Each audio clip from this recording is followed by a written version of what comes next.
Hi, everyone. Welcome to our design thinking event and this UBC Full-Time MBA information session. Tonight, we have an exciting session with a special guest, our Associate Director of MBA Careers, Ivan Yuen, who will be joining us and giving us a really exciting workshop on design thinking as a feature event for this evening. But before we get started, I'd like to just do just a quick land acknowledgement.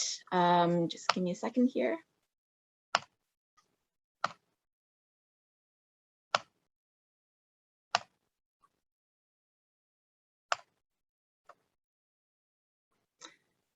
Okay, so we would like to acknowledge that UBC's Vancouver Point Grey campus is situated on the traditional, ancestral, unceded territory of the Musqueam people. We would also like to acknowledge that you are joining us today from many places near and far, and acknowledge the traditional owners and caretakers of those lands. So as kind of an event agenda tonight, I'm going to go through a little overview of the full-time MBA program, and then we'll go on to the design thinking workshop with Ivan, and then we'll save time at the end for some questions if you have them. Now, throughout the course of this evening, you can ask questions of our many staff here with us today. So there's myself, there's my colleague Kevin Lee, there's Ivan, of course, there's Teresa Pan, and our Marketing and Communications Co-op student, Terry Lynn Wong, who will be on the back end of this webinar, answering questions that you have in the Q&A chat box. So just a distinction, please use the Q&A chat box to ask any kind of program-related or admissions-related questions, and then and use the chat function to interact with Ivan, for example, during his design thinking workshop. So just so that questions don't get mixed up, please ask your non-lecture related questions in the Q&A chat box and reserve the chat for interaction with Ivan during his lecture. And then you can also use the raise hand function to be unmuted, so you can ask your question by voice as well. So just a little bit about the webinar etiquette there. So on to the UBC MBA program. So why a UBC MBA? So just as an outline, this is our 16-month full-time MBA program that starts in August of every year. And the program has three major pillars. So one would be kind of a focus on experiential learning. So it is a case-based method that we employ in the program, a very strong focus on personalized career development, as well as international learning opportunities. In terms of reputation, we are one of the top 100 global MBA schools in the world. We're ranked #1 in Canada for business and economics, and we have 43,000 Sauder alumni in 80 countries around the world. And of course, the larger UBC reputation is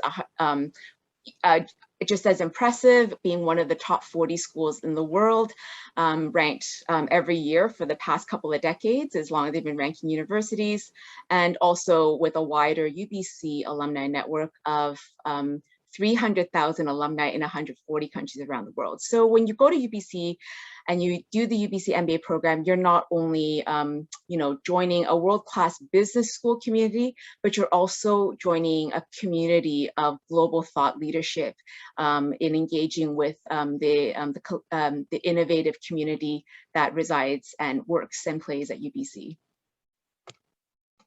So for those of you that are not from Vancouver, Vancouver is always ranked as one of the most livable cities in North America and the world, and it contains Canada's fastest growing metropolitan communities. And you can see that the city is home to companies both large and small, from top tier companies like McKinsey, to companies like SAP and Amazon, to companies that were born in Vancouver, such as Lululemon and Hootsuite. So it's a city that is extremely livable, a wonderful place to live. It's got the most temperate climate in Canada, and also a home to very established companies, to new and innovative companies that are global reaching in their operations.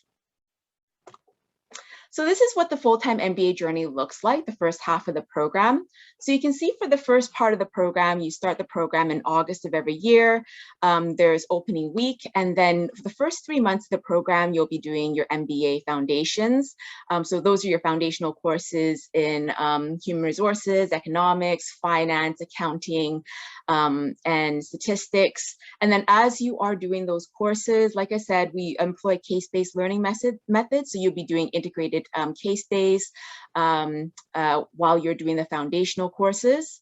And then you'll finish off the foundational period with basically an internship, a local internship with a real company. So the program does try to build your resume as you go through the program. So not only you're learning when you're in the full-time MBA program, but you're also strategically building your resume as you go through the program itself. Now you can see the foundational period will take you up to the Christmas break. So once you get to the Christmas break and you come back from the Christmas break, you'll be onto your career track modules and your electives. And I'll go into a little bit more detail about what the career tracks are in a little bit. But you can also see here that once you come back from the Christmas period, you'll be onto a project called Global Immersion. So the Global Immersion experience is another opportunity in the program where you can strategically build your resume.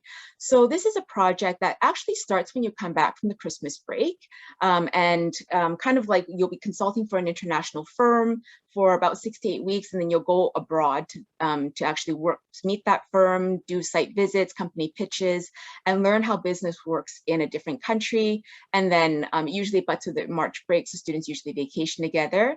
And then you'll be back in Vancouver for your continuation of your career track courses and electives.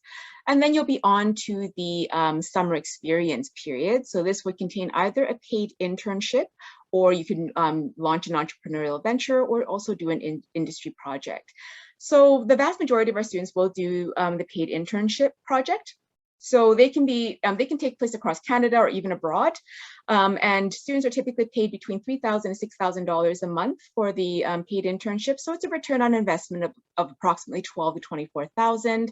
And more importantly, it's an opportunity for you to work with a different company. For some students, they use this opportunity to explore a completely new industry and a safe environment to see if you enjoy a different industry. And you know, like after 4 months, if you didn't like it, then you know you didn't like it. But it is a wonderful opportunity, not just for the ROI, but also an opportunity to explore another industry or explore another company that you might potentially be interested in working for afterwards, or just to see what it's like to work for a totally different industry. When you've come back from the summer experience period, you'll be finishing off your program with either electives in Vancouver, or you can engage in optional international exchange. So we do have 34 exchange partners all around the world on, I believe, on 6 continents. So basically anywhere you go, anywhere you want to go, we very likely have a partner. Now you can see throughout the course of the program, career and professional development forms a very important cornerstone of this program. So you'll be accessing a full service business career center that has professional career coaches that will work with you one-on-one. They run mentorship programs to pair you up with mentors that are in industries of your choosing, as well as other career development workshops, and a very important EQ development program that I'm going to talk about in a little bit. And then something like what Ivan's going to run today in terms of the design thinking workshop is one of the types of workshops that you can expect to enjoy when you're part of the UBC MBA experience. Now, a little bit about the career track. So we do have 4 career tracks in the program, one in analytics, technology and analytics leadership, another one in finance, a third one in products and service management, and a 4th one in innovation entrepreneurship. Now, there is an option to do a custom track. So the 5th option would just be customizing your tracks, your program across these 4 different tracks.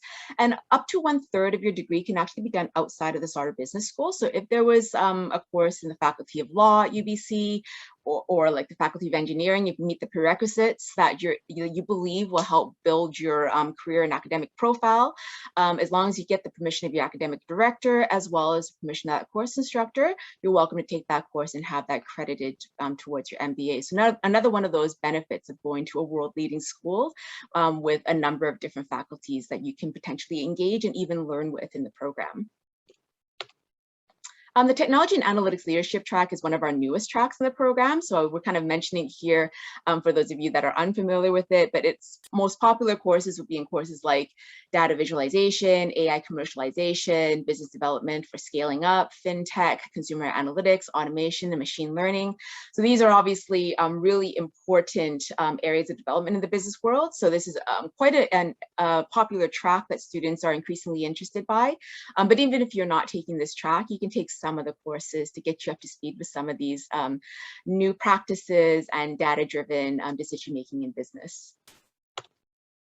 Experiential learning, like I said, forms a core component of this program. So we do this through case-based learning and business strategy integration, through the internship and entrepreneurial project, and there's also a capstone project at the end of the program. Like I said, internship experience, the most popular option would be the paid internship, anywhere from $3,000 to $6,000 a month, but more importantly is the experience itself.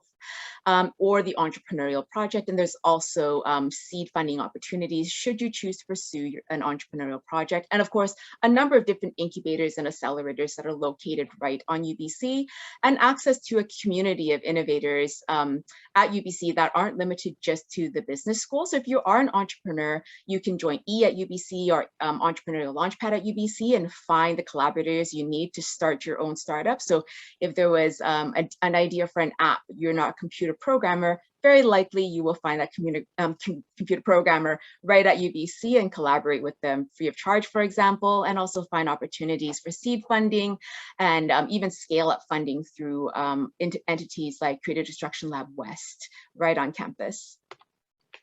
Global experience is another fundamental cornerstone of this UBC MBA program. So I'll go into some of the details here.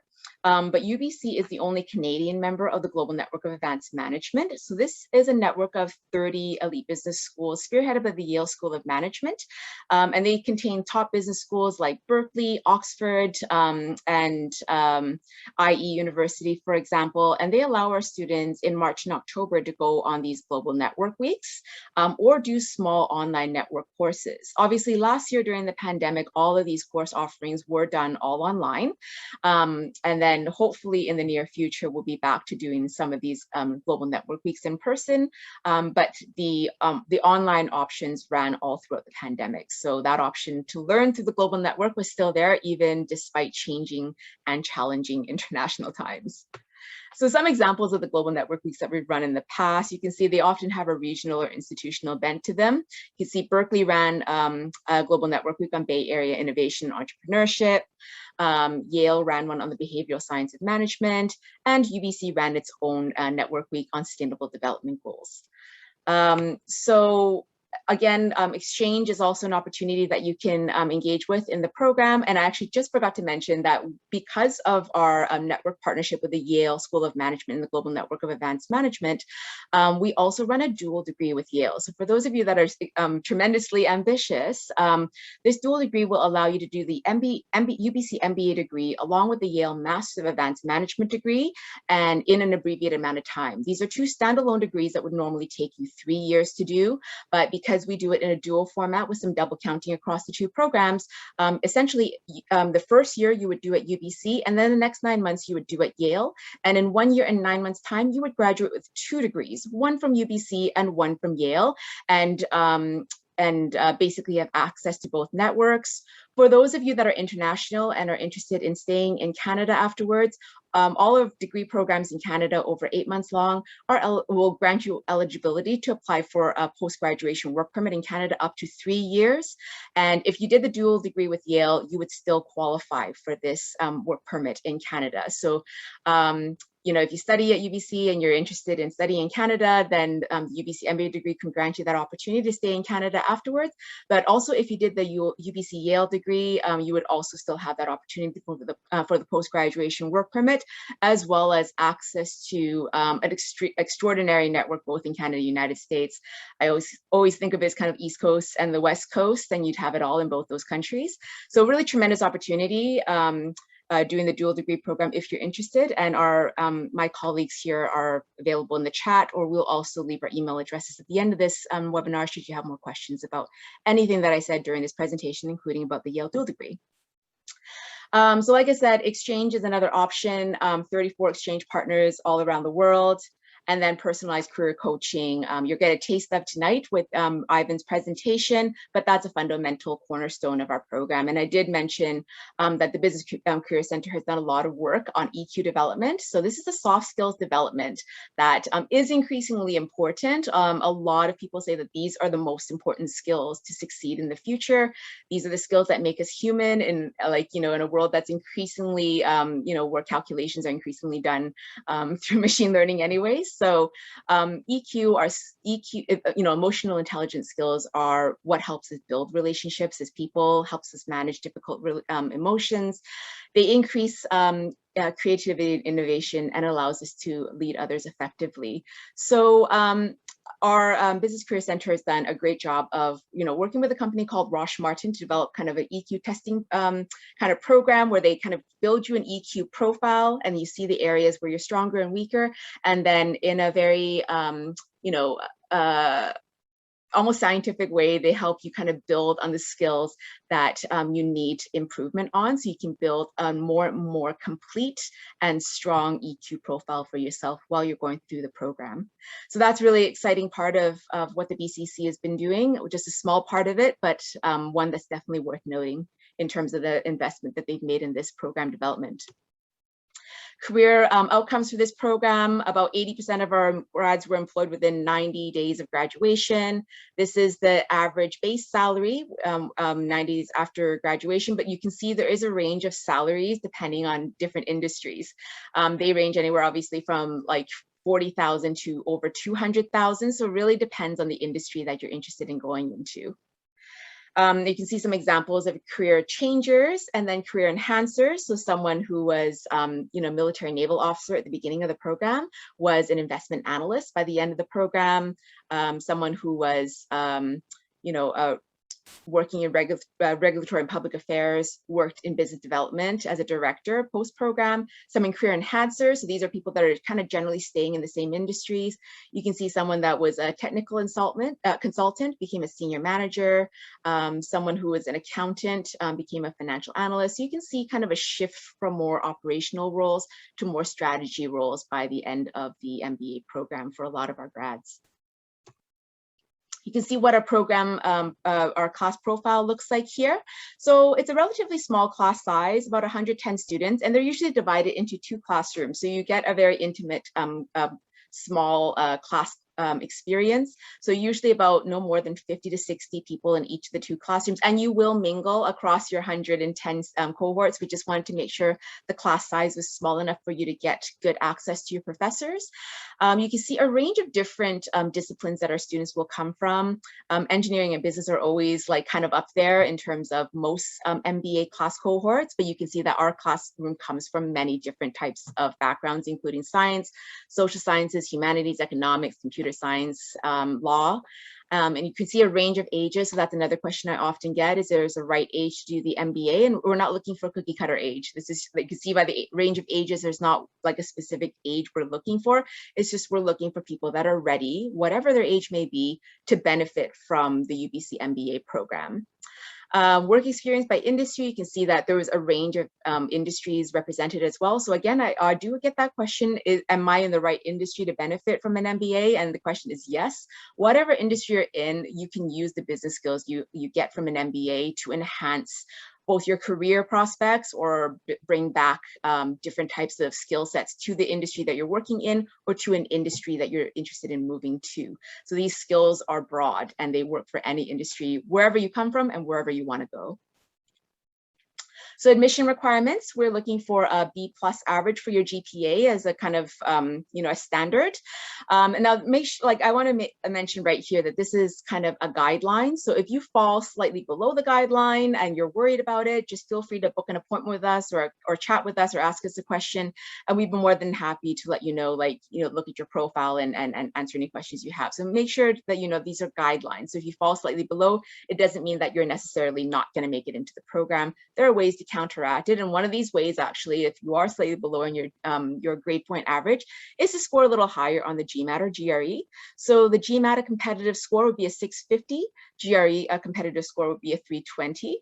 And then for the MBA, we need a minimum of 2 years of full-time work experience after your first degree, minimum of 2 professional references, ideally one from someone you report directly to, and another could be someone that knows you well in professional context. There's a variety of small written essays, 2 250-word essays, 1 500-word essay, and then a 90-second video essay that you prepare in advance and upload to YouTube or Vimeo, and then send the link to us. So it's not one that you have to do spontaneously. You can take your time with it. If you are creative, feel free to let your creative juices flow. There's also a bunch of essays that people have left on YouTube that you can draw inspiration from. Now, if you're not a great video editor, that's fine. We are looking primarily for good content. So just make sure content is king. And if you are creative, feel free to let your creative juices roll, except one thing, we do need to see your face. So I know like some people have like done like cartoon renditions of themselves, which have been very impressive, but like we do actually need to see your actual face in the video. And then English proficiency test is only required if you did not do a degree in English. So if you did a bachelor's degree in another language, but master's degree in English, that will count. But if you did a bachelor's degree in English, that also counts. If you do need to write the English proficiency test, we're looking for a 7 on the IELTS, that's an average, or a 100 IELTS academic, or a 100 on the TOEFL. And then an interview is the last stage of the process, usually conducted these days by video, and they are usually about 30 to 45 minutes. So next deadline that's coming up is January 6th. You can see our tuition fees here. About 35 to 40% of our MBA class will be eligible for a scholarship, and they range typically anywhere from 10 to 40,000. You do not need to submit a separate application for scholarships. Everyone is automatically considered for scholarships, so no need to worry about that question about scholarships. We will automatically consider you. So questions I said I would save till the end. So right now I would like to introduce my colleague, Ivan Yuen, who will start with his design thinking workshop, and I will be available in the Q&A if you have any questions, but I would love for you to focus your attention on Ivan's presentation, and I promise we will leave time for questions in the end. Thank you so much. All right, can everybody hear me? Just checking if anyone can hear me. Is it microphone working? Sorry. I can hear you, Ivan. Okay, great. Thank you so much. And the slides are up all right? You can see the first slide, Design Your Life? Slides are good, Ivan. Great. Thank you so much. Well, thank you so much, everyone, for joining us this evening or morning or wherever you're from. I'm really excited to have the opportunity to connect with you and show you a little bit of a taste of what we provide here for the students within our full-time MBA program. Well, I thought I'd start off today by sharing you, thank you, Oluwafemi. I hope I pronounced that name right. If I don't get a chance to, maybe I'll be able to hear you pronounce that a little bit later when you ask an upcoming question. But I thought I'd share a bit of a background of myself and how I kind of got here. I think it's relevant to career journeys. And so myself, I actually graduated from UBC in computer engineering many moons ago. Even when the business school wasn't even called Sauder. So that kind of dates where I've come from. And I actually ended up taking the opportunity after the dot-com bubble burst in 2003 to actually move over to China to work as an engineer. And so I worked in a chip design, working in a semiconductor foundry, which is a very unique industry. And after a few years there, I ended up also switching over and transitioning into the marketing and strategy team. They're helping analyze telecommunication, mobile devices, and really enjoyed the opportunity to take a look at the semiconductor industry from more of a strategic perspective. I took that same thought process to do my MBA at INSEAD, where I really wanted to afterwards take the opportunity to manage teams. And I was able to do that, going back to China afterwards to work at probably some of you may know a company called Louis Vuitton. And Louis Vuitton allowed me the opportunity to manage retail teams and stores. And for a few years, and after a brief stint at G-Star Raw, I'd made a choice, a personal choice, to move back to Canada with my wife. And there, I ended up working at a food processing company called Sue Jerky, which makes Asian-style meat products, and doing business development for this company. 3 years ago, I ended up joining back to UBC with UBC Sauder as the associate director for the MBA careers. And really what my passion, I think, is in coaching and helping build, I guess, systems and operations to be able to serve the students within our program. And it's been exciting working with many of the panelists and hosts that are here today. And hopefully in the near future, I'll be able to get a chance to work with you. I thought it would be a great example to share a little bit about my career, of how I've pivoted from different industries and in different roles, and also that reinvention of one's life and career can be done. Sometimes knowing direction isn't all that clear sometimes, and people need motivation and resilience to accomplish this. And what I hope to do today in this workshop is to give you a sneak peek of the kind of career workshops we offer to our MBA students, and in a bit more of a compressed format. All right, I'd love to get a sense of where everyone is coming from in terms of their career direction. And so I'd like to ask my colleague Terry Lynn to help put up the poll for us to select. I'd love for you to choose one option that best, most closely represents your situation right now. So go ahead, the poll should be up, and feel free to select. All right, on my screen, it looks like things are changing. All right. Looks like I have a few options that I'm evaluating in between has taken the lead. And some of those of you in second place, knowing exactly what you want to do. Great. Can I, if you don't mind me, can I ask someone from that option A? I know exactly what I want to do. Maybe just to put your hand up, and I'd love to hear your feedback of what you hope to accomplish with your MBA. Don't be shy. This is what we normally do also as part of our career workshops.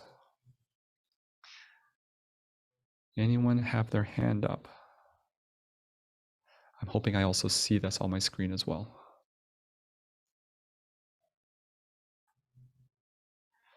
Terry-Lynn, feel free to prompt me, or anyone feel free to prompt me if there's someone that has their hand up.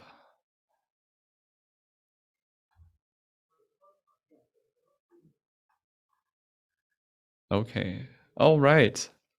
I'm going to ask my now dear friend, Oluwafemi. I'm going to ask you to, maybe if you could help me pronounce your name to see if I've gotten it right. I'll let you speak. Okay. Good. I'll say good morning over here. The name is Femi. You can just call me Femi. The pronunciation is Oluwafemi, but you can just call me Femi. Thank you. I'm from Nigeria.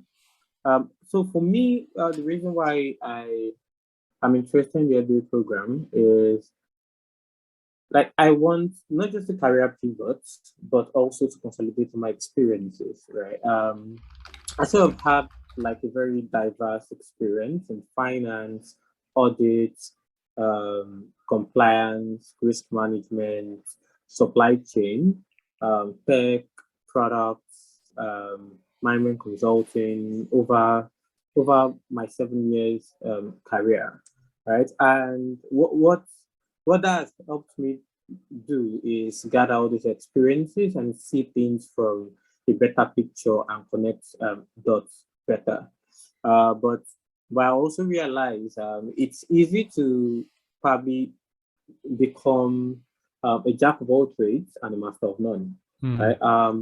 In terms of, like, I'm very passionate about ESG, and what I want to do after my MBA is to go into consulting, specifically consulting for ESG practices, because I believe ESG is something that over the next 20 years can only get bigger.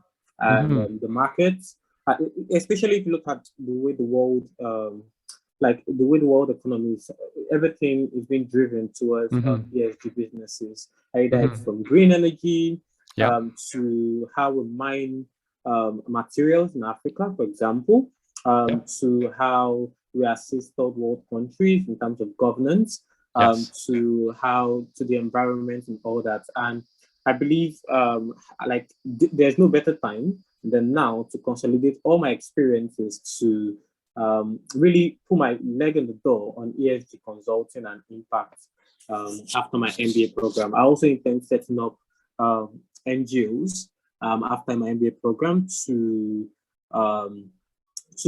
NGOs to make a difference. Yeah, to make a difference, specifically in like Africa and other third world countries. Absolutely. I think that's for me. Absolutely. Thank you so much. I'm just going to pause right there, but I want to say thank you for sharing that. I think there are definitely some great ideas and purposes that you hope to accomplish by consolidating all these skills during the MBA. And for yourself, it sounds like you have a very clear idea of what you want to do and progress.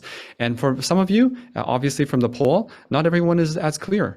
And so what I hope to do today is through the bit of this workshop is to maybe offer a different approach for some of you who may not be as clear, but for those who are as clear, maybe offer a perspective that maybe it might be worth exploring and new ideas even within the direction that you're looking to head with your career. So Femi, thank you so much. I appreciate the opportunity for you to share with us a little bit about where you're coming from.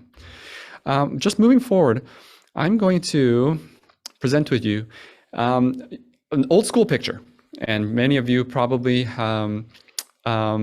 envision vocational guidance in this type of manner, where you've got one person who sits across on one side of the desk who seems to be an expert in all things related to the career. They explain things in a very rational and linear format. And when you get to A, after X amount of years, you get to B. After X amount of years, you get to C. And well, this probably even describes how I experienced maybe career counseling even when I was in elementary school. I still remember filling out a survey when I was young, sitting down with a career counselor and seeing printed output an output printed onto a monochrome computer screen and a dot matrix printer. And I remember one of the recommended careers that I should pursue was actually to be a podiatrist. I guess it was some food for thought for me back then, but I am, for myself, probably very happy that I didn't pursue that. Not to say that if there are any podiatrists in this room today, kudos to you, because there's something that made a match for yourself to choose that. A lot has changed since then, and it's especially over the last 10, 15 years. One of the major changes that has been is the democratization of information.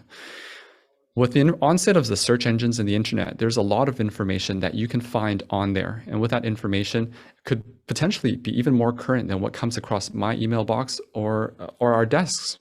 This also means that the person above, shown in this picture, is no longer the gatekeeper of career information.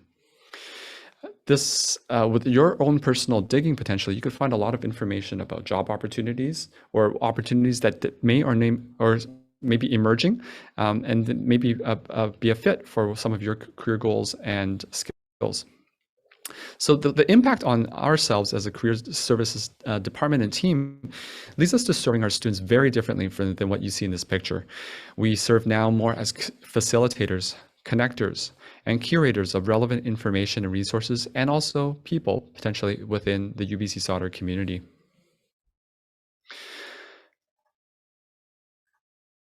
So other thing that has also shifted is in terms of the future of work.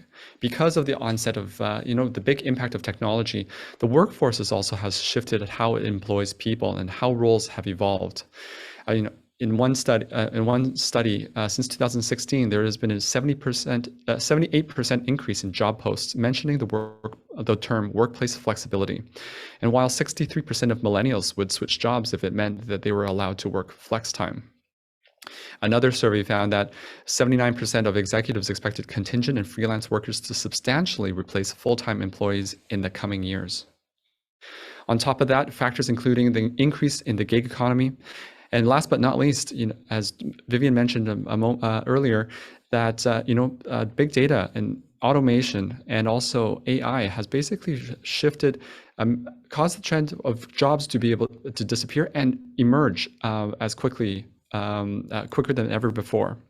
This leads to us, I guess, career development being far less linear, and it puts the further onus on the individual to drive their career development.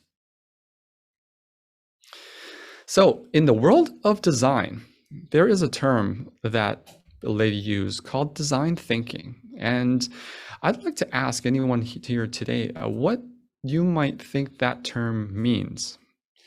I'm looking for any raised hands at this time. Anyone like to volunteer a definition? All right, I'm going to ask Noman if that's to help share. And if I've mispronounced it, please feel free to correct me. Can you hear me? Yes. Yeah, thank you so much for giving me time. Basically, what I think about the design thinking is like to put ideas in a mind. Like if there is an idea in a mind, basically it's means that to finish that idea, to give a shape to that idea, to put it on the right track. That's what I think about the design thinking. That's great. Thank you so much. I appreciate that. And you're right. There is definitely an aspect of putting these ideas into I guess, or realizing these ideas or executing them. And I'm going to offer this definition for us to consider for the purposes of today's workshop. Design thinking is a creative problem-solving method commonly used in product innovation, experience design, and increasingly in social innovation. And what I'd like to propose today in our workshop is that not only is this a methodology, but this is also a mindset to take not only into fixing business problems, but even approaching your own career development. Okay. In the area of, I'll put this up. This is a model of design thinking, a framework that is, I guess, well known out there. And there are probably different variants of this that have one or more or less steps in it. But overall, basically contains a few important stages in understanding and how to put around, I guess, solve a problem or to create a design. If we were to look in the top right quadrant there, we have empathizing, understanding who the users are, and then defining the problem and seeing where the biggest pain points might be. And taking that further would be to ideate and to generate a range of ideas that might help solve that specific problem, and then to prototype them. As Noman mentioned, it's how do you take those ideas into fruition? And that prototyping portion is one of those steps. And then testing it and then implementing it into actual either production or putting it into effect are the final stages. And as you could probably understand from this diagram, it's a circular process. It's a cyclical process. It's not something that is linear anymore. And even when it comes to exploring career ideas and exploring options for you, you're going to be coming across different types of thinking, from divergent thinking and convergent thinking. Divergent thinking are ideas that help you take you and expand those boundaries, expand the area that you might want to pursue or explore to kind of see what options might be out there that might fit your own passions and own needs. Convergent ideas are the opposite. You're going to get feedback and data points during conversations with people or through understanding what the situations in certain contexts that maybe the role or the job doesn't exist, or and that it would help you narrow down a little bit of your search. So why is this relevant to you? And for many of you who are in this room today, you probably have come from very different backgrounds. Maybe what I can do is just a quick show of hands. How many people here come from an engineering background? Maybe just to put up your hand. All right. All right, I see at least 7 hands put up. Great, thank you so much. Feel free to put them down. Okay, so they're engineers. How many people here come from a business background? All right, wow, we've got 13, 14, 15 attendees coming from a business background. That's great, thank you for sharing that. And for those maybe that come from a science background.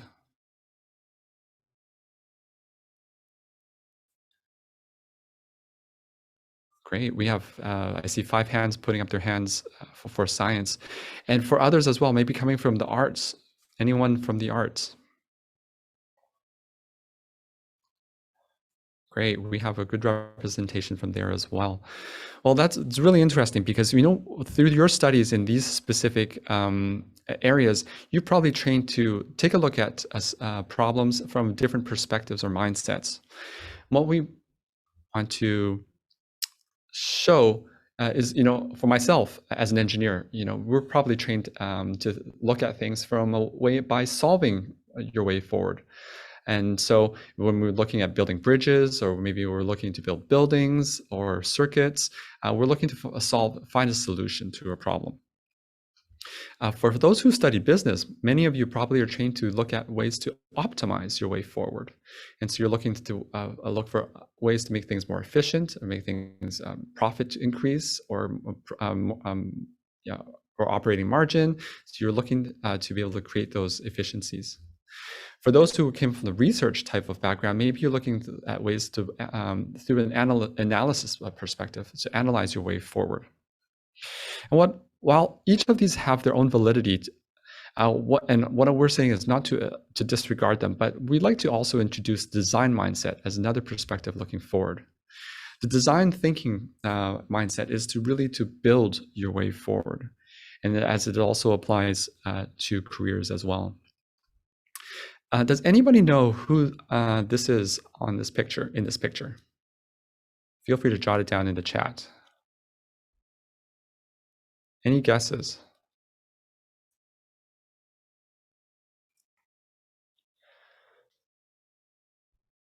Feel free to jot it in the chat.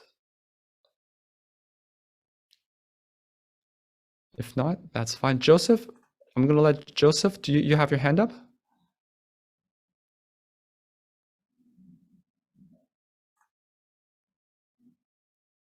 If not, no worries.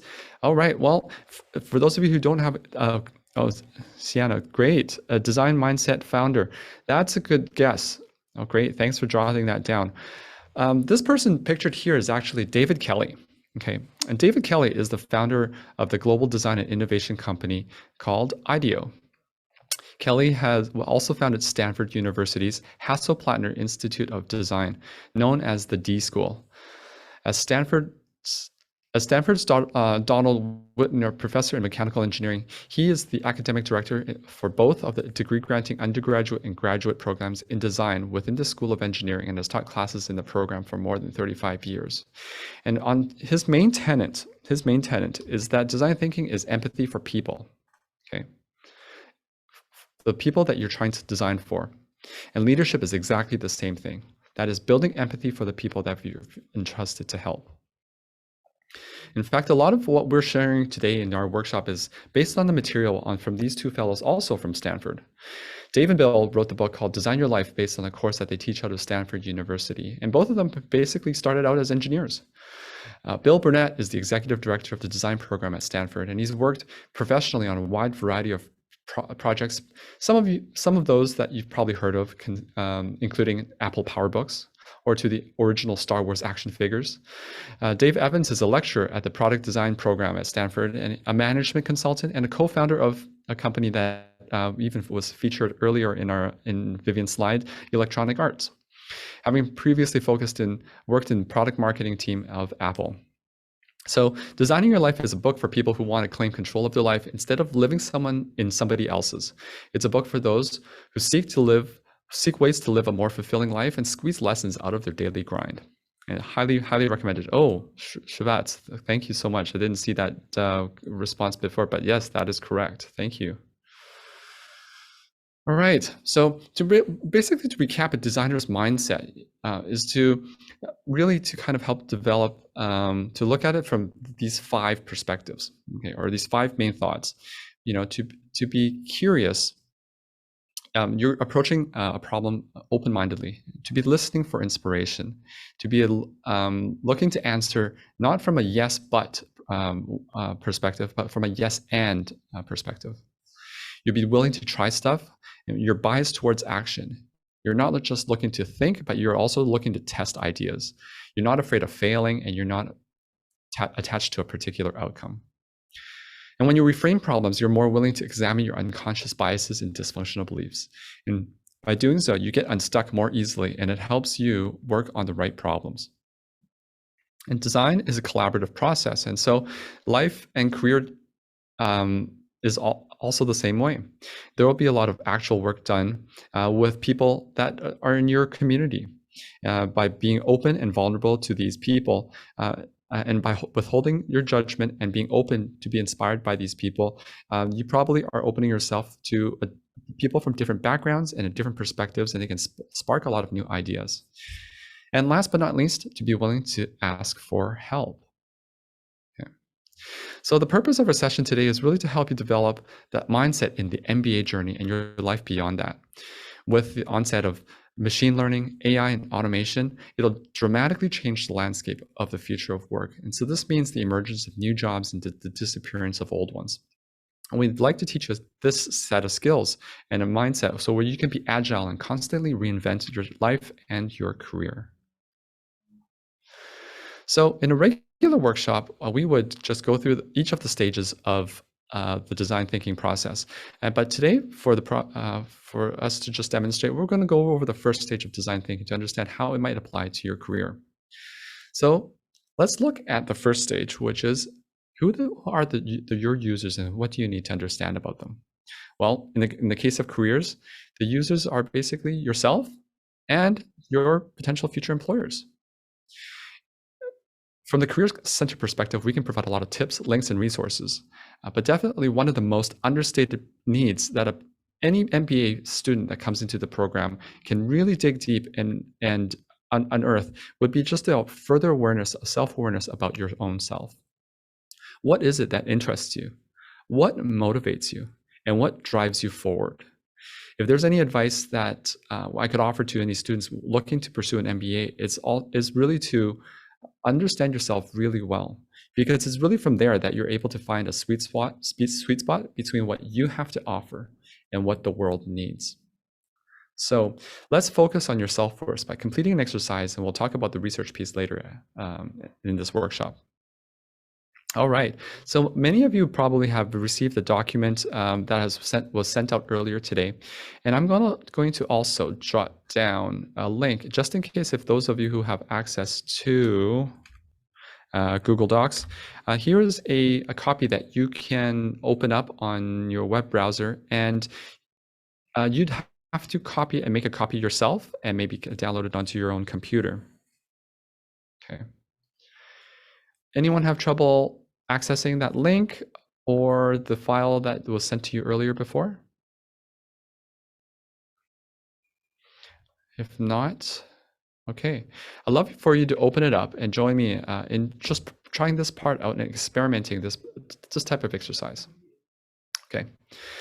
When you open it up, what you'll see is that in the first page, there is a spreadsheet, or basically a sheet, a table there called the Good Time Journal.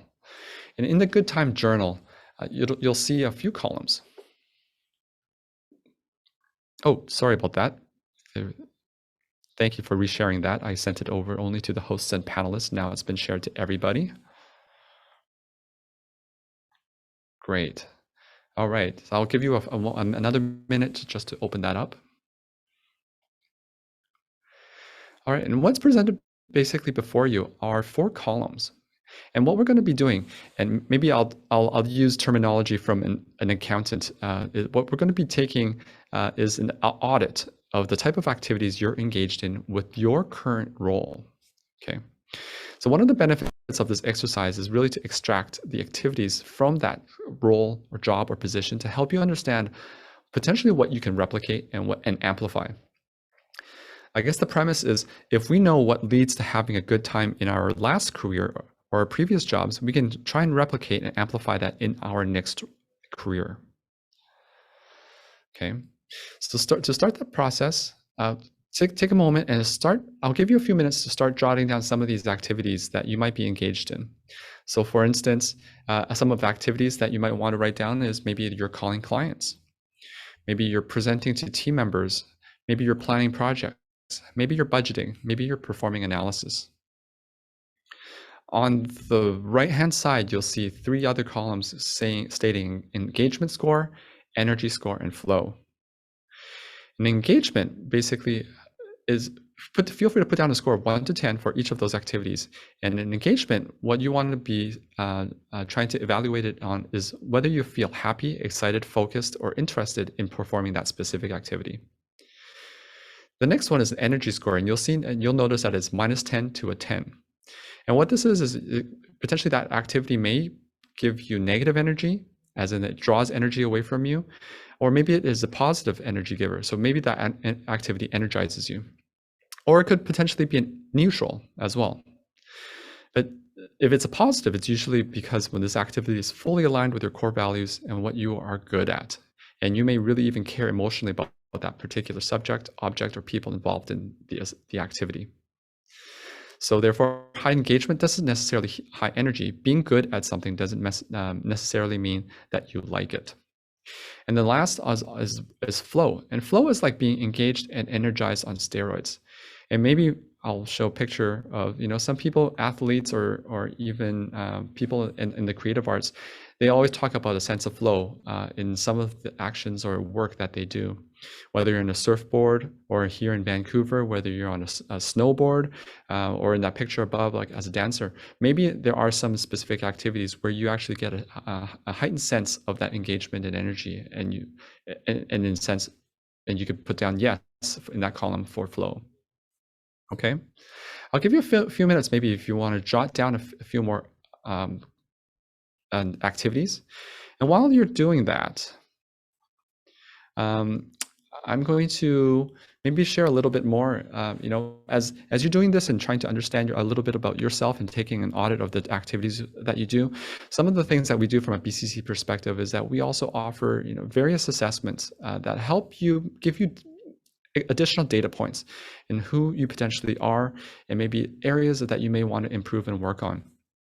An example of this might be looking at strengths finders as an assessment. Some of you probably have taken that in previous jobs or positions, but we also offer that as well as a way to kind of capture not only where your strengths are, but also potentially the strengths of you and how it relates to teamwork. Vivian mentioned before how important EQ is, and one of the things that we do provide is all MBA students, regardless of whether you're full-time or part-time, or even if you're taking it from the international MBA program based out in Shanghai, is the emotional capital report, and it's a report that allows you to take a snapshot of your emotional competencies at a specific point in time, and it's a way to kind of reflect and to look at how these competencies have been helping you in your career, or even potentially holding you back. Okay. As we're doing this, I'd love to hear, are there any takeaways or are there any insights people have just received just by doing this quick exercise together? I'd love for you to put up your hand and just share with us.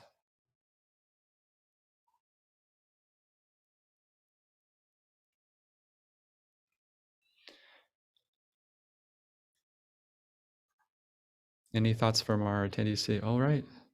Shivats, you're on. Hey, Ivan. Am I audible? Yes, you are. Thank you. Awesome. So one insight that was, really valuable from this exercise was sort of being able to narrow down the different sort of activities that were energizing to me as a way to show that, okay, these are things that would add to the positivity of a day, or say tasks that I enjoy doing. Like, so as a way to channel out, positive sort of modes of expression during a day. So for instance, one of the points that I had in, the engaging side was creating graphic designs and, content creation for my startup. And, that was just made me realize that is something I really enjoy doing. And, even in terms of, the score that I gave that was around a 9 or a 10, because usually that is involves a lot of creativity, involves, again, like the entire design thinking mindset of sort of building something from scratch. So yeah, I think it was a great exercise to sort of figure out things that I actually really like about the job that I do. Yeah, that's great, Shiraz. Thanks for sharing that.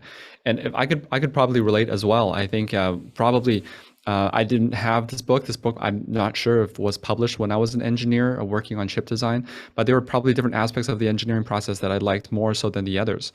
And I think for myself, probably a common thread with you is that there's the creative aspect that I probably really enjoyed, and maybe less so the daily grind of running simulations, for instance, right? And for myself, maybe gravitating or working with, let's say, the customer engineering, the customer facing team was one of those highlights for me, is to be able to talk with clients and to be able to support in that manner. And you could probably see from my own career journey that that's a theme that's carried on through my career. I'll take another hand up if anyone else wants to share.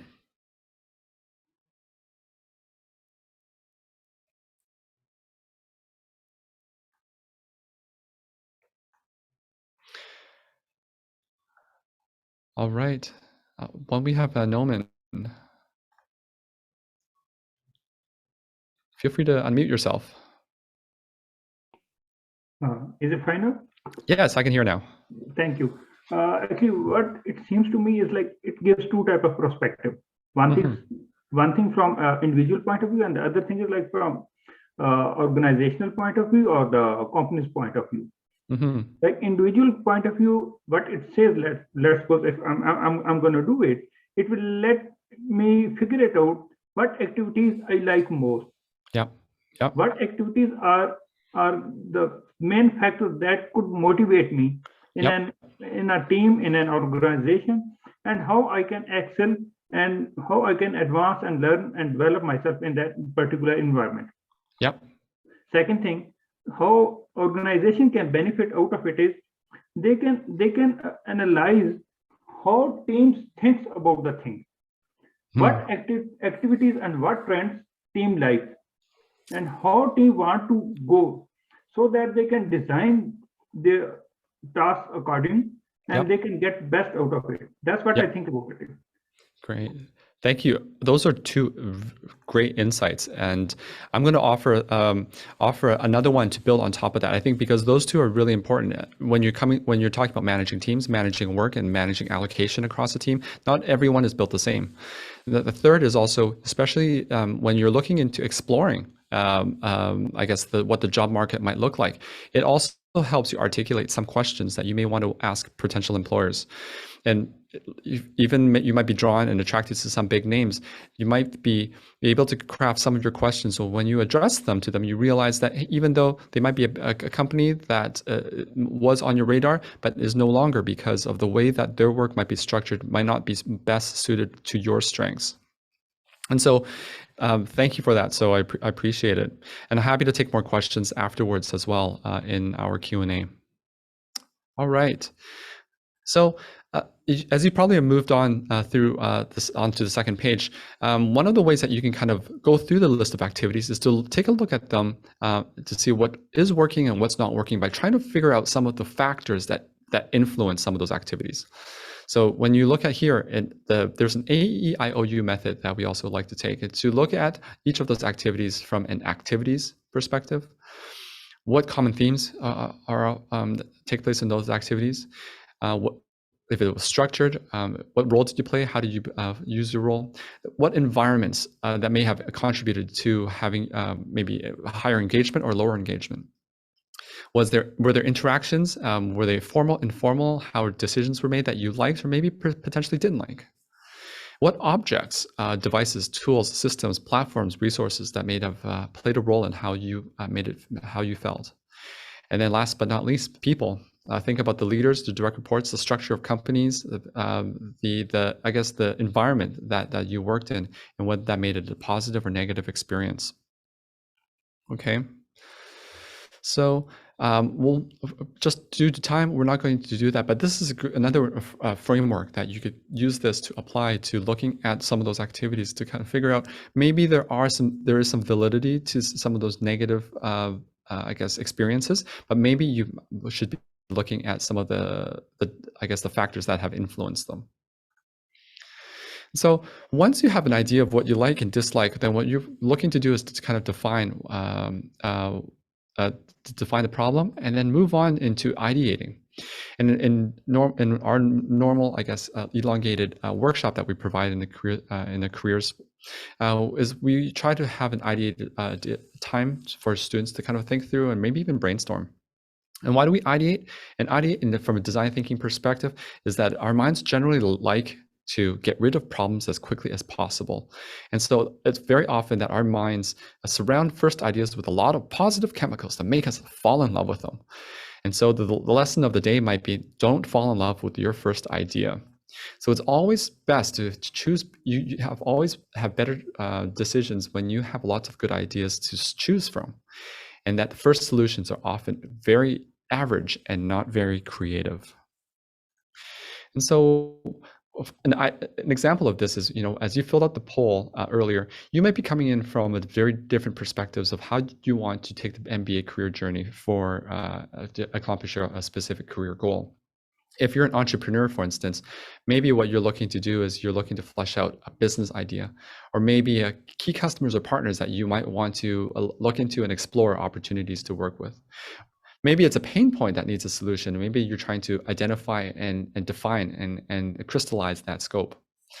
When it comes to those of you in this room who are career explorers or career changers, maybe you're looking at different career options, whether it be an industry or function that allows you to apply your talents. For those who are career enhancers, people who are really interested in staying within maybe their own industry or specialty, and they'd like to figure out how to best apply their key strength to, or where to network or who to network with. Okay. And so from there, you can then begin to think about how you would like to create a mind map. Maybe you'd like to, pick a topic and write down a few keywords that come right away to mind, and then you repeat until you have 3 or 4 rings in your mind, and make secondary connections and creating concepts. You might even then take this mind map and show it to somebody that that you feel like they could be able to give you feedback, and they will be able to contribute to this mind map because their perspective might be very different from yours. So that will give you a bit of that idea in terms of how you like to generate some ideas, and what you'd like probably want to take is to narrow it down to a few, I guess, ideas to prototype. And so this prototyping process, as you can probably see on the worksheet, you could take it into looking at different careers, maybe looking into 3 options at one time. So you're not boxed it into just one. And an entrepreneur could be looking into options ranging from startup to product management, or maybe for a career explorer changer, such as Femi, who mentioned earlier, who's looking to finance, for instance. Maybe option 1 might be financial analyst. Maybe the second option might be commercial banking, or maybe the third might be in the corporate finance. And likewise for career enhancers. So once you kind of have an idea of these prototypes might look like, what you want to do is then you want to go to take these ideas, and you could then present them and test these assumptions. Okay, maybe you want to go and ask people who are in the network. Maybe if you're in the, as an incoming student, maybe within the UBC Sauder community, ask interesting questions to people who might already be in with one of those career options. You can ask questions to expose the assumptions that you might have about a specific job or role. Maybe taking some of those passions or key activities and understanding exactly what those key activities are for a specific role to see if they might be a match for you. And it allows you an opportunity to involve others with your idea and to be able to be a cheerleader potentially to work with you, and also be your ears and eyes on the ground to see if there are other opportunities that do come up that are aligned with what you're looking for. And fourth, most importantly, it minimizes unnecessary investments, and that's basically the concept of prototyping, is to be able to make quick decisions without heavy investment, so that you can kind of flesh out some of those assumptions. Okay. And then Pulling it all together, what we've kind of covered today is an opportunity to be inspired and an opportunity to put together an action plan. So with the combination of the mind map, the good time journal, career prototypes, understanding who you are, what you love, what you're good at, you're able to create a better sense of what these career prototypes might look like. With the rest of the document below, you'll see that there's an action plan that is available for you to start maybe even making a higher resolution, I guess, career options for you to explore. And so working through this, it allows you to kind of crystallize a little bit in terms of the direction that you might want to take. And in fact, this process might not necessarily have to be done just once, but maybe frequently over a course of different times, maybe a course of every quarter, or maybe a course of every half year or year, to look at how it's all coming to place for you. Because as you probably know in life, things change, priorities change, and career may only be one of those factors that would be you'd be looking to consider as you move your career forward. So all to say, the key takeaway today is that you don't have to have it all figured out when you come into an MBA program. The journey starts with just the first step, and each time that you have a career change, like myself, the plan will need to be changed and scrapped and a new one designed. So don't be afraid to try things on for size. And when you're feeling stuck on your next step, potentially taking the design thinking process and mindset might be a good approach to seeing what might work for you. Great, and that takes me to the end of my presentation. And Vivian, I guess I'll open myself up for any questions related to careers as well as the program. Thanks so much, Ivan. That was a great presentation. Thank you for sharing your knowledge with everyone. So like promised, we're going to be doing some Q&A right now. So just open Q&A. So if you have a question, feel free to either pop it into the chat or just raise your hand so we can unmute you. So we can answer any questions. So Nauman has a question. I'm just going to unmute. If you could unmute yourself, Nauman, I think you're already able to speak. First of all, Vivian, thank you so very much. And even both of you, impressive presentation that obviously make us more interested in the program. Thank you so much for coming to my question. It's a full-time program, right? So actually I'm working, and I'm looking for like a part-time program that's like a professional degree type of program. So would you like to elaborate on it? So is it possible for me to fit in this program? Thank you. Sure. So if you're asking about the part-time offering that we do have a part-time MBA program, but that is a program primarily for people that are locally in Vancouver already, just because it is an in-person delivery of the program. So that program takes place on the weekends only, approximately once or twice a month. You'll have a weekend of classes, and it's a 2-year program.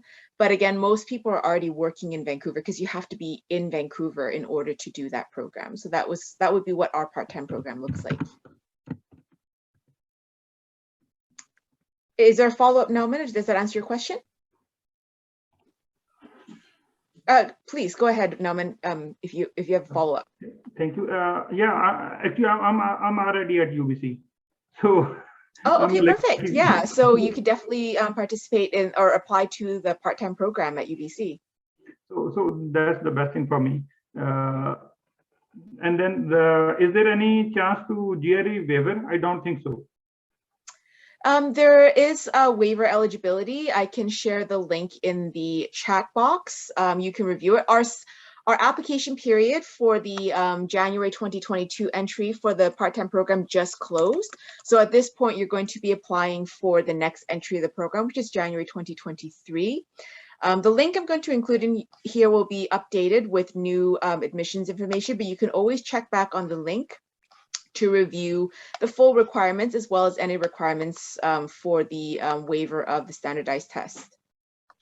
Thank you so very much. Actually, I already emailed you. I'm just like 3 to 4 days late to that, and that's my bad, unfortunately.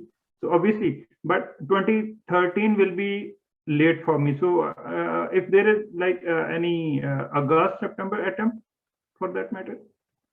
There is only one intake for the part-time program. So if you've already emailed me, we could always chat again offline. Right now, it's just the January entries for the part-time program. Thank you so much, Ivan. for sure. Any other questions? Feel free to put up your hand for myself or for Ivan, or feel free to pop the question into the chat. Oh, okay.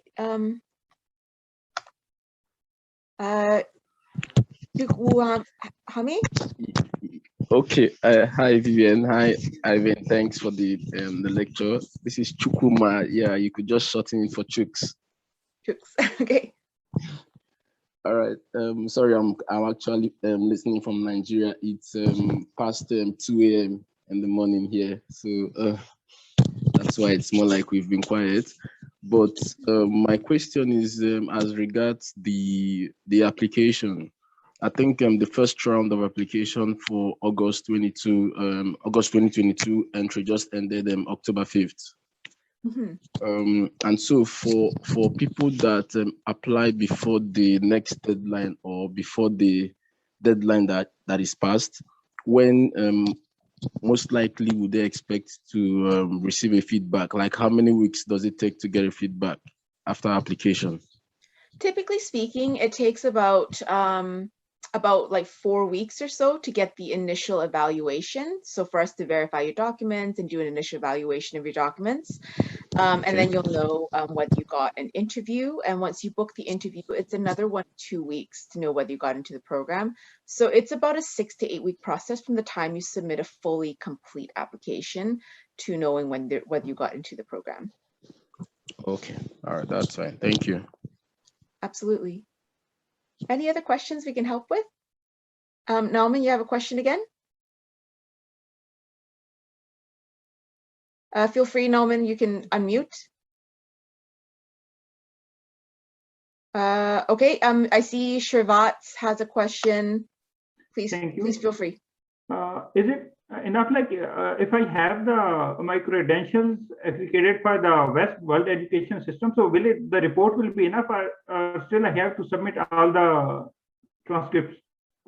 Generally speaking, we need the transcripts, and that will be on that link that I just posted to the chat on what type of transcripts and how to deal with them. Awesome, thank you. Yeah. Shrivatz, feel free to ask your question. Thank you, Vivian.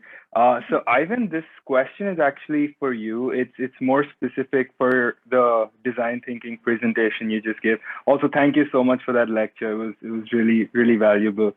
Thank you. So at our startup, we really use design thinking. You know, we've used it from the start, from product ideation, through the launch period, and even now when we go to the market and tap new clients, it really follows the design thinking sort of philosophy. But one sort of drawback that I have witnessed with this sort of idea is, there is a risk of misalignment that I have witnessed in, like say a design thinking project that for a specific time period, because many design thinking projects sort of run into problems because they just fail to maintain alignment throughout the project. So, sometimes we end up spending more time on certain issues versus others. So how would you say what would you say rather is the best way to sort of deal with this issue of misalignment and short-term thinking? Yeah, thanks for sharing their question. Would you mind sharing a little bit in terms of what that misalignment looks like in your startup world? Of course. So the specific thing that we look at. So for instance, we have like a bunch of operations executives, like our operations involved. So our startup, actually, we provide security and ERP solutions to gated communities across India.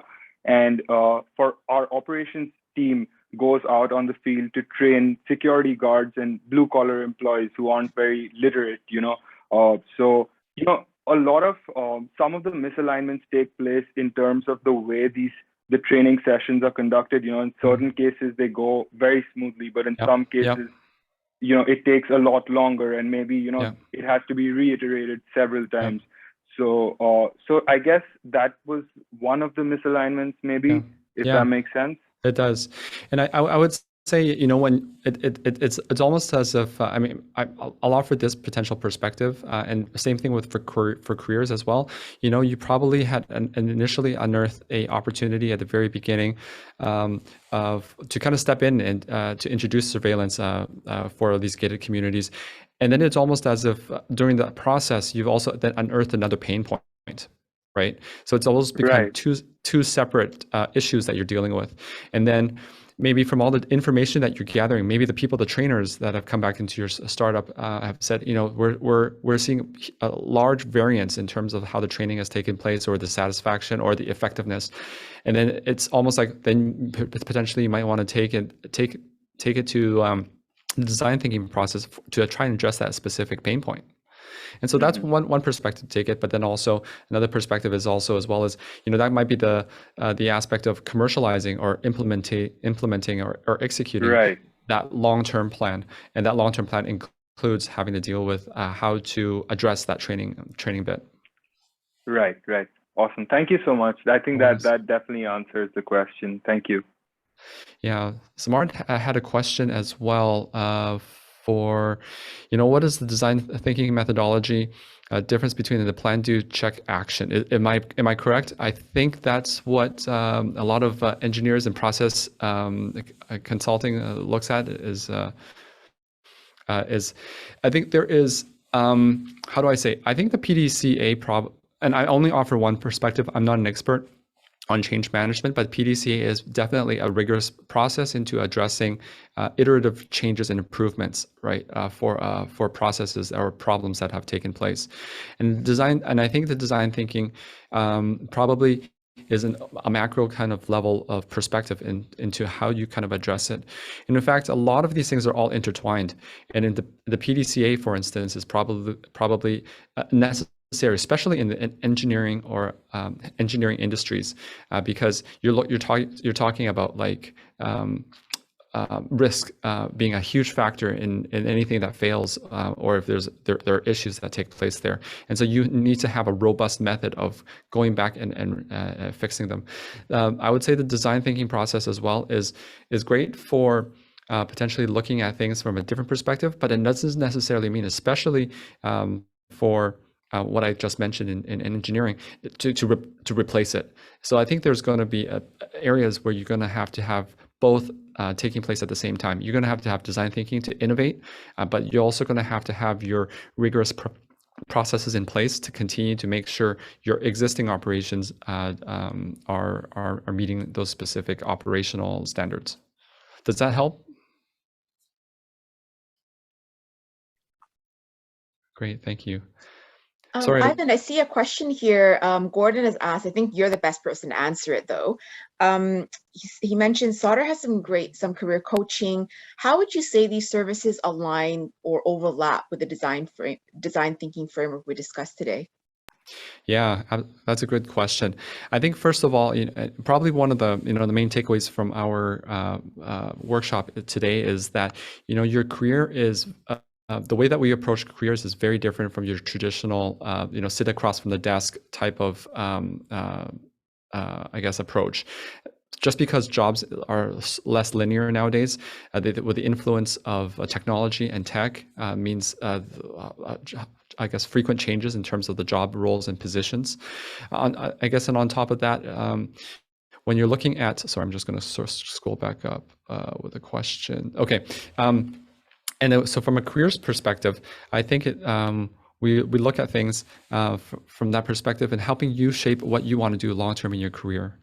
And so that may mean in the short term what you want to do in that summer experience portion of the program, whether you're looking to pursue and search for an internship, whether you want to look into an entrepreneurial project, or whether you want to do an industrial project. Hopefully, what we'll try and do is facilitate those discussions to see if those I guess different pieces kind of fit into your overall plan, and that overall plan for yourself looks very different and unique from one person to the next. And so it's not so cookie cutter in terms of how everybody approaches careers. And so I think what we're trying to do is help people understand and plan and be the owner of their own career journey. I hope that helps answer that question. Great. Greg says thanks. All right, so I see a question's come in on the Q&A. Ivan, I think you're the best person for this question as well. And the question is, will all MBA students take a standardized test or career self-discovery survey at the beginning of classes? Is the platform accessible throughout the program and after graduation to be revolving of personality based on life changes? Yeah, that's a good question. There are assessments offered. Let's say at the start of the program, there's going to be assessments offered at different points in your program. Obviously, some of them are, I would say, baseline in terms of standard, in terms of what we hope the students would fill in and accomplish. For those who are really interested in pursuing more in terms of data points or assessments to kind of know a bit more about themselves, we have probably a stack of resources of free assessments out there that we can recommend for a student to take so that they can kind of gather more information about themselves, and we're happy to discuss them. And that's one of the things that in our career center that we're also trained to do, is to provide not only in terms of the career advice from the industry and job perspective, but we also have a team of coaches that are also very competent in terms of helping students unearth some of those questions, whether it's related to personal or professional leadership in their workplace or future workplaces. Before we step to the next question, I know Shrivatz, I apologize. I don't think we got to your question. You still have your hand up. Is that correct? Oh, I'm so sorry. I just forgot to lower it from the previous one. I'm sorry. Oh, no worries. Okay, I was afraid that we had missed you. My apologies. Thanks for that. Sorry. Great. All right. So are there any other questions that we have for Ivan or myself? Look for a show of hands, or feel free to pop a question into the chat box. Okay, I don't see any more questions. So if there's further questions, we will be sending you a follow-up email after this event, so you can get in contact with us if there's further questions or further ideas that popped up after this session. We will be having further sessions throughout the fall. So the next session we're going to have on November 4th, which is a Meet the Student event. So you're going to meet one of our current MBA students. She was a scholarship winner. She is doing amazing things during her MBA program. Her name is Adrienne Erdman. And it's going to be a bit of a meet the student session. So you can ask all your questions of someone that's in the MBA program, maybe ask questions about what she might have wanted to know before or after the program, and any advice she has for students applying for the program. So watch out for an invite to that upcoming event in November. And kind of round of applause, virtual applause all around the world for our special guest, Ivan, and hope to see you all down the road, and maybe you'd have a chance to work with Ivan in the future as a future UBC MBA student. Thank you again to all of you all around the world, and some of you staying up super late or waking up super early in the morning to join us tonight. And I look forward to, and we all look forward to staying connected with you. Thank you. Thank you everyone for your time. Looking forward to connecting with you in the future.